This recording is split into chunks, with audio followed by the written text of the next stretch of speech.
All right, my friends, so the markets are down. Now it's time to do a Roth conversion. All right, that's what works. Markets are down is when you should be converting money to a Roth. So we're going to dive into this a little bit in detail, about the most simple analysis you can possibly get. We're going to do here today. It's nothing to do with anything other than comparing apples to apples. And this will be your starting point as you contend with if you should convert. Now remember, it is November 27th or something like that today. So you got essentially 4 or 5 weeks to choose if you should convert more money between now and year end. So you better make these decisions quickly and better doing your own analysis fast because the time's run out for 2018.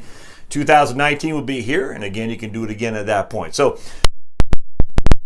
Wealth Planning, the place you will come to learn all about Roth conversion. So don't forget to subscribe, and comments is always welcome. All right, so let's go into this real quick and easy. Again, this is going to be the simplest analysis you can possibly have.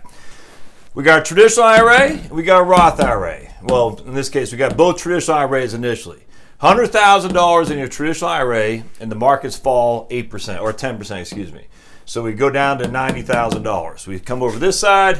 We got $100,000. We'll just say this is John, this is Jane again. $100,000 in her traditional IRA. It falls to $90,000. So we have a 10% market decline. All right, so that's where we stand. So Jane says, man, I love that guy, Josh. He's so smart. I'm going to convert my $90,000 Roth IRA right now. So I'm going to convert it and pay tax. We're going to assume Jane's in a 12% tax bracket. Again, the simplest analysis there is. Jane's in a 12% tax bracket, so she will pay taxes from the Roth. The taxes got to be paid, my friends. They're going to be paid from cash. From the Roth, ideally we'd have it coming from the Roth or from the cash account, but let's just say there is none. So she pays $79,000. So after taxes, she has $79,200 because she's in a 12% tax bracket, and so she converts. John does not convert, so he has $90,000. All right, they both get 8% a year going forward. Again, if I were advising them, I said, John, you should have your bonds in your Roth in your IRA, and Jane should have stocks in her Roth. But we'll just say they get 8% each a year for the next 20 years. 20 years hence, John's got $419,000 in there.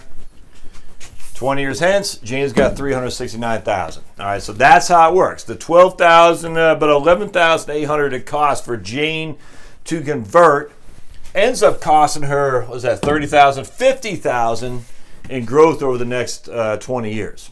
All right, so John has 400. We'll just say 20. Jane's got 370, and John says, "Ha ha! I got more than you. You should have listened to that crazy old guy, Josh. That's stupid." Now, what's the problem with this though? And here's where everyone says, yeah, why would I do that? Because I'm going to be ahead of Jane in the future because I have deferred my taxes, I haven't paid any tax. And, there is some validity to that. I don't deny that. But again, that has no RMDs ever. Jane never has taken RMD. It will never affect Social Security. It will never affect Medicare. It will never affect capital gains and dividends. If she dies and leaves it to her surviving spouse, John, it'll never affect him whatsoever. It never affects our kids. Now, they will have to take required minimum distributions, but it will never affect them. That's just a fact. John, on the other hand, will have $419,000.